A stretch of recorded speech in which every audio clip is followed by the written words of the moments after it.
Terima kasih anak-anakku sekalian, kita bertemu dalam pembelajaran kali ini. Assalamualaikum warahmatullahi wabarakatuh. Waalaikumsalam warahmatullahi wabarakatuh. Sebelum pelajaran kita mulai, tolong Mas Adian memimpin berdoa dulu nih. Semoga kegiatan pelajaran bisa berjalan dengan lancar dan membawa manfaat bagi semuanya. Moga Mas Adian dipimpin berdoa. Untuk mengalih pembelajaran pada malam hari ini, berdoa menurut agama dan kepercayaan kita masing-masing. Berdoa mulai.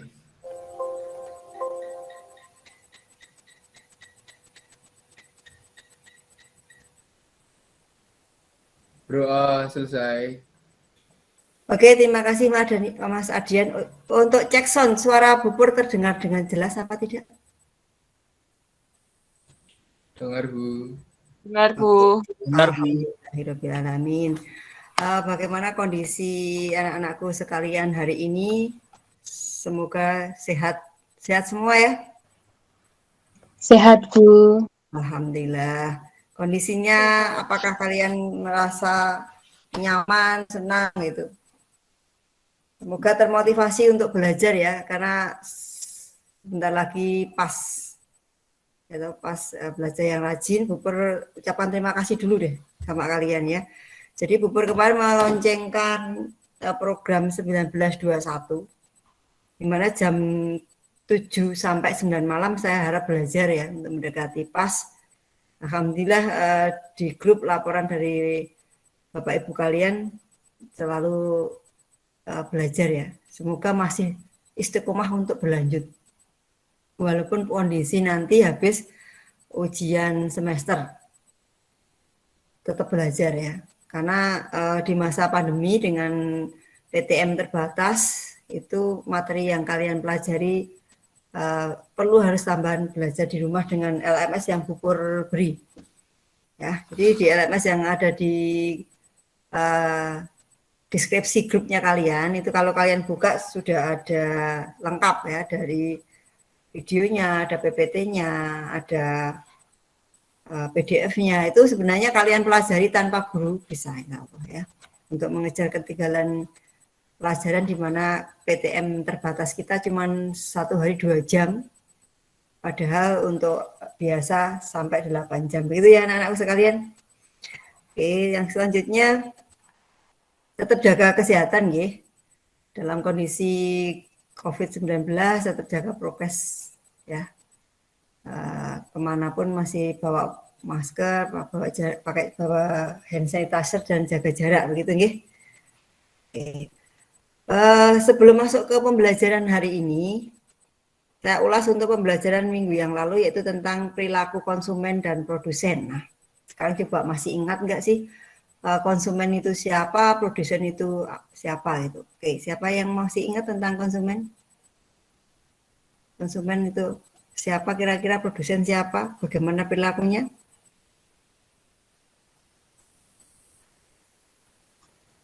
Kalau konsumen itu yang mengonsumsi barang dan jasa. Kalau produsen yang menghasilkan barang dan jasa.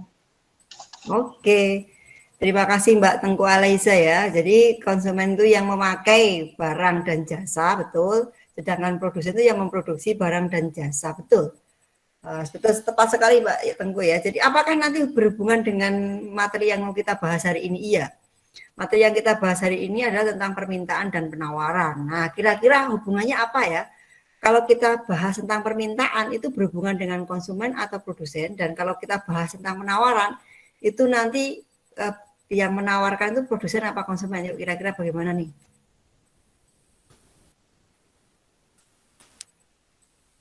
Kalau dengar kata permintaan begitu, kira-kira yang meminta siapa sih? Produsen apa konsumen sih? Gitu.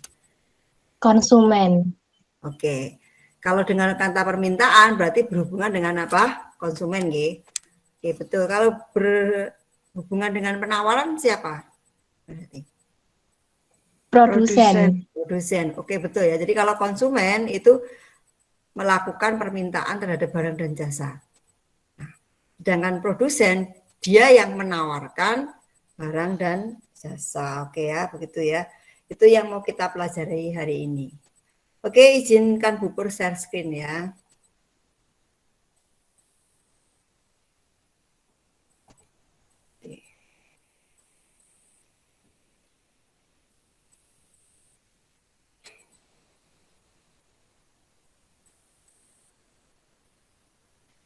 Lanjut.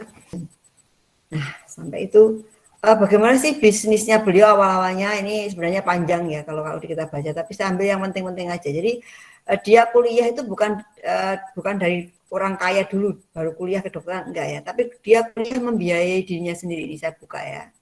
Saya buka. Dia awalnya itu menjual fotokopi dan jual buku dia. Jadi beliau ini pada waktu menjadi mahasiswa dia membuat diktat gitu ya, catatan-catatan pada waktu kuliah gitu ya, dia buat sebagai buku diktat. Nah, dia buat dari praktikum dari dosennya, terus dia fotokopi, dia jual tuh kontennya. Nah, semacam itulah. Dia buat toko peralatan dokter sampai bisnis sepatu. Nah, ini bisnis-bisnis yang beliau utarakan sampai membawa beliau ke titik sekarang. Gitu. Inspirasi yang kedua adalah yang ini. Kalau ini tokoh luar negeri ya, Jack Ma ya, itu seorang terkaya di Cina begitu ya. Bahkan dia terkaya nomor 26, kita nomor 26 ya, luar biasa, dengan bisnis retail di online. Gitu ya. Ini pernah ke Indonesia, kalau kalian cermati pernah ke Indonesia ya. Nah, ini juga sama sebenarnya, dia berbisnis dari nol, dari kecil ya. Makanya di sini bentar saya lihat mulai bisnis dengan modal yang sangat kecil. Nah, ini dua inspirasi dalam bidang ekonomi ya. Di situ dia menawarkan sesuatu dan ada permintaan, maka disinilah dia mendapatkan. Kalau kita lihat tentang bisnis retail sekarang ini secara online banyak sekali ya. Kalau kalian lihat, bahkan sekarang dunia online itu sudah luar biasa ya. Pembelian penjualan lewat online itu sudah merebak di masyarakat ya. Nah, ini suatu tokoh yang mampu membawa bukan cuma membawa dirinya menjadi orang yang kaya ya, tapi juga mampu menciptakan lapangan pekerjaan. Nah, itu ya. Itu oke. Stop sharing dulu. Oke. Sekarang coba dari dua inspirasi yang Bu Pur tayangkan tadi. Kira-kira apa yang kalian bisa simak dari dua orang yang tadi ya, motivasi dua orang tadi. Kira-kira apa yang kamu bisa ambil?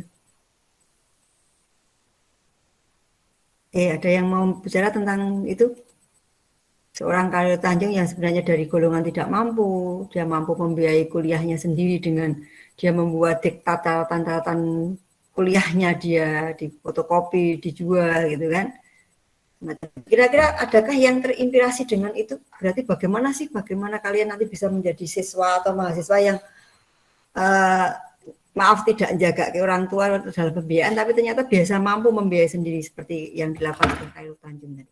Oke, kira-kira apa sih yang kalian bisa buat pelajaran dari itu?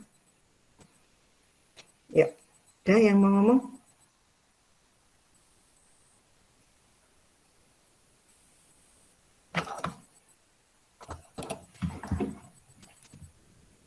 Dia membuat catatan-catatan dari dosen ya kan, buat diktat.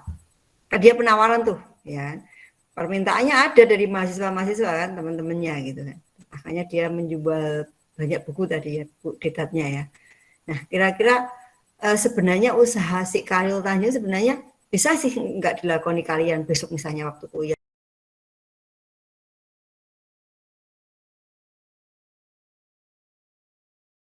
Ya, di situ tadi saya kasih contoh suatu tokoh yang bisa menciptakan penawaran dan di situ juga ada permintaan ya, disambut dengan permintaan dan teman-temannya dan menjadikan suatu bisnis yang bisa mampu membiayai kuliah si Khairul Tanjung ya. Oke, nah sekarang adakah yang bisa sebelumnya ya mendefinisikan apa sih permintaan itu? Sebelum nanti buka slide-nya. Coba silakan diskusikan dengan teman, boleh buka LMS-nya di deskripsi grup ya. Itu di situ mesti ada ya materi Bu Pur ya tentang permintaan dan penawaran, boleh silakan diskusikan dengan teman-teman, apa sih permintaan itu, apa sih penawaran itu, kira-kira hukumnya apa sih permintaan penawaran itu apa, dan faktor-faktor apa sih yang mempengaruhinya gitu. Silakan coba beberapa, saya kasih kesempatan untuk melihat di LMS atau bisa berdiskusi sama teman-teman. Yuk, silakan. Oke. Udah?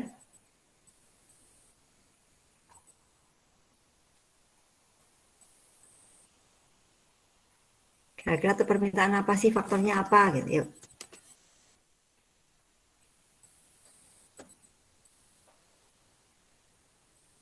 Monggo silakan di on kan kameranya dong.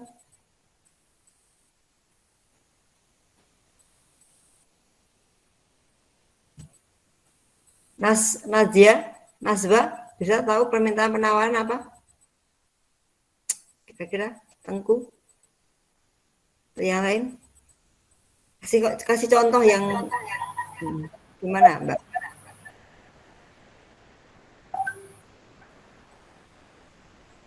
Pernahkah kalian membutuhkan sesuatu? Misalnya pada waktu sekolah kan butuh tuh buku baru, ya kan, misalnya seragam baru, misalnya gitu kan datang permintaan tuh. Nah, penawaran berasal dari mana? Produsen misalnya. Apa sih kira-kira permintaan tuh penawaran? Yuk, ada yang ngomong? Ada yang mau menjelaskan?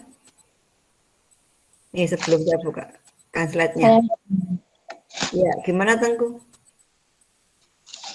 Kalau permintaan itu sejumlah barang atau jasa yang dibeli atau diminta pada suatu harga dan waktu tertentu. Kalau penawaran sejumlah barang atau jasa yang dijual atau ditawarkan pada suatu harga dan waktu tertentu. Oke, itu ya. Permintaan dan penawaran apa yang dikatakan Mbak Alisa ya benar ya. Jadi, oke, apa sih permintaan? Adalah sejumlah barang dan jasa yang diinginkan untuk dibeli pada tingkat harga di pasar dalam waktu tertentu ya. Betul. Lanjut, apa sih penawaran gitu ya. Oh, ini masih permintaan, yang penawaran di bawahnya ya. Ini permintaan, kelihatan ya. Nah, ya sudah, tinggal lihat aja yang ada nomor 3 dan nomor 1 pasti salah. Nah, berarti yang paling tepat adalah E. Betul ya. Siapa yang jawab tadi? Saya, Bu. Oke. Betul ya. Oke. Oke. Cukup untuk pembelajaran kali ini tentang permintaan dan penawaran. Kira-kira apa yang kalian mau tanyakan tentang ini? Kira-kira dalam kehidupan sehari-hari kalian berhubungan nggak dengan permintaan dan penawaran ini? Berhubungan, Bu.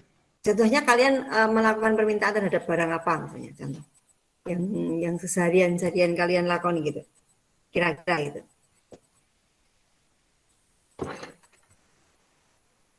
Yuk, contoh, kamu membutuhkan barang apa sih setiap harinya saat ini? Misalnya di masa pandemi ini yang rame apa, permintaan terhadap apa misalnya? Masker. Oke, masker ya. Masker sekarang sudah menjadi kebutuhan wajib ya.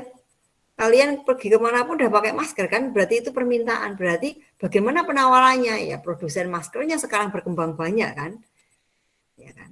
Nah itulah, jadi bagaimana bisa menangkap suatu peluang bisnis. Oh iya ya, sekarang yang dibutuhkan sama semua orang hampir masker ya, bahkan tidak pernah lupa ya, nggak boleh lupa kemanapun bawa masker. Maka produksi yang berkembang saat ini, penawaran yang berkembang saat ini yaitu tentang masker. Oke, tepat ya. Oke, cukup untuk ini. Coba beberapa kita refleksi tentang pembelajarannya. Bagian apa sih yang menurut kalian pembelajaran hari ini yang kalian pelajari yang menarik, kira-kira yang bagaimana? Yang apa kira-kira?